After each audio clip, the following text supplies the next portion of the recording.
Shalom, welcome to our class of Rabbi Nachman on Patreon.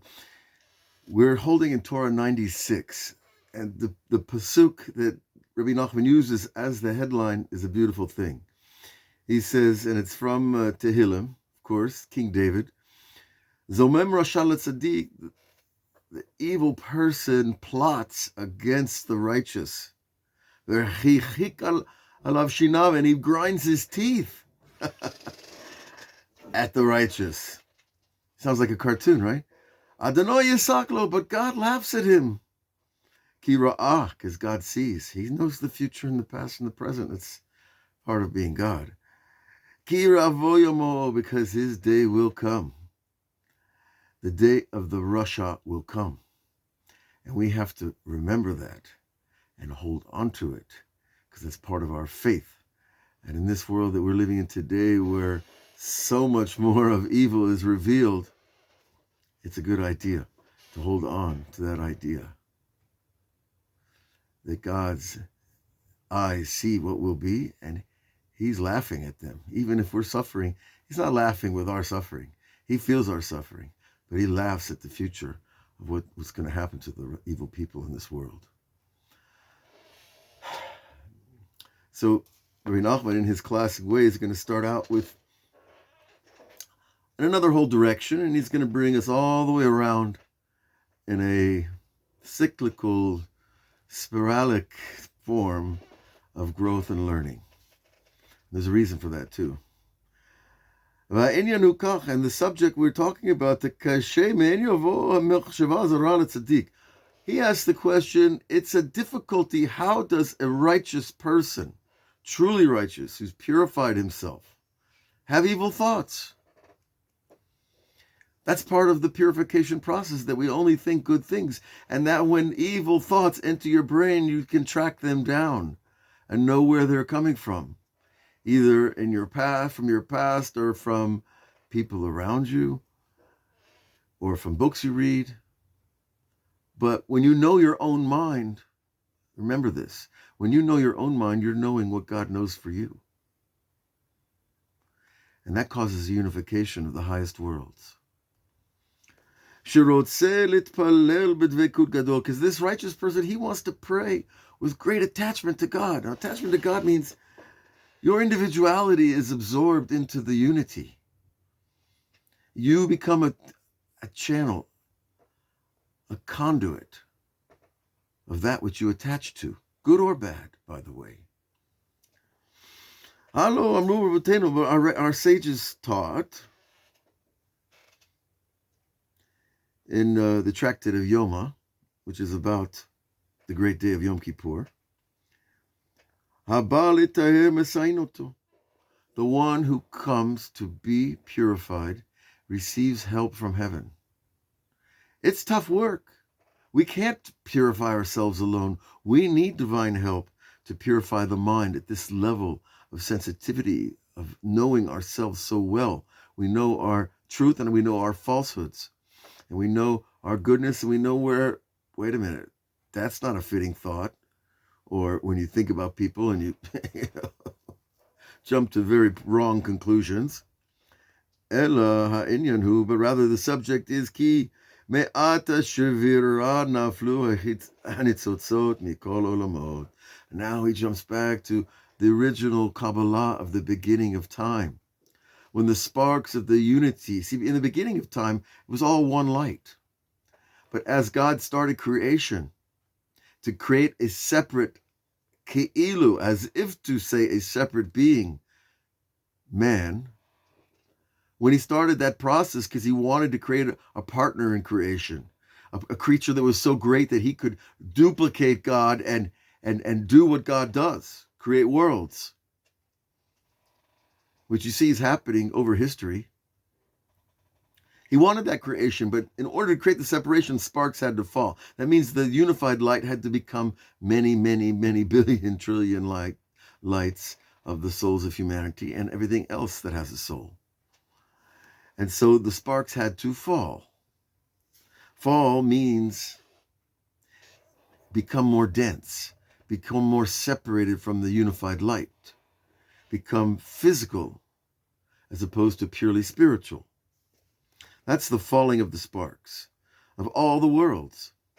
Tfilat tzadikim oli me'at me'at. And through the prayers of the righteous, every day praying to God, crying out with your heart, with true intention, attachment to what you're thinking, saying the words like you're talking to a living being and not talking to an imagination in your mind, or talking to a book, or talking to the other people in the synagogue. You're talking to the creator of the universe every time you open your mouth. When you get to that level,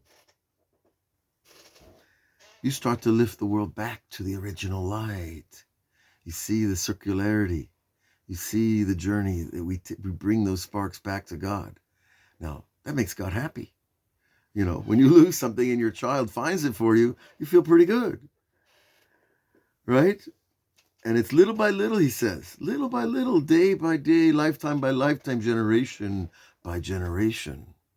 Because this has been going on a long time. Madrigal achri madrigal, level after level.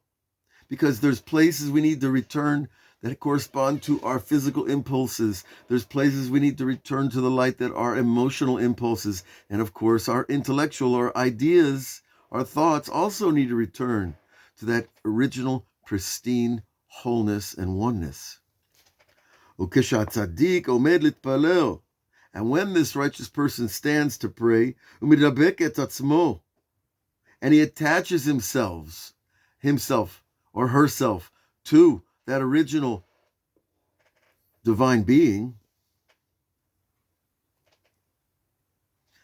Lamda shehu ba atad, we learned that he came to this level now.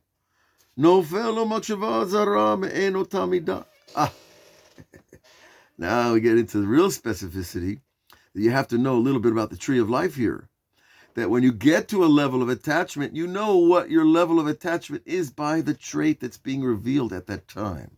So if you feel attached to God because you love God, that's the level you're holding. And if when you fall, you go to that level of love, let's say, and you love God, and you feel that this is the most important thing in the world, and all you want to do is be with Hashem. Now, you don't want to die, but you want to be with Him in your body. That's reaching the level of a certain attachment to love. And all of a sudden, into your mind flies a thought about loving something else. And we know the world is full of things that you might think you love, but it's not true love. You might love food, you might love music, you might love football, I don't know, whatever it is. Those are called fallen loves because they're not the love of the original light of creation that is sustaining us all the time, which is worthy of our worship and worthy of loving, falls into the other place. So then the tzaddik knows, I know where that fallen love is from. Right? So by establishing attachment to the original form of the light, then you can find, I see that I'm attached to potato chips and ice cream and Coca-Cola. You know, hard to believe, right? Ay, ay, ay. So then he knows what Mida has fallen, where the break in the vase of your soul is. That little thread crack where the vase leaks and the divine light falls into the lower places. And then when he rises to a higher level, now you're in awe of God, or you're in wonder of God. Whatever trait it is, because there's 10 traits on the tree, then nofelo amakshava zara me'en amidah hazot, and then he'll get a new strange thought from that new level. So each time you go up the level of the tree of life, you must understand what you're attaching to, and you must understand the fallen form of it. And when you do, and you learn to walk that walk and climb that ladder, you understand you've stumbled upon the greatest discovery of history of how man becomes more godlike in a real way.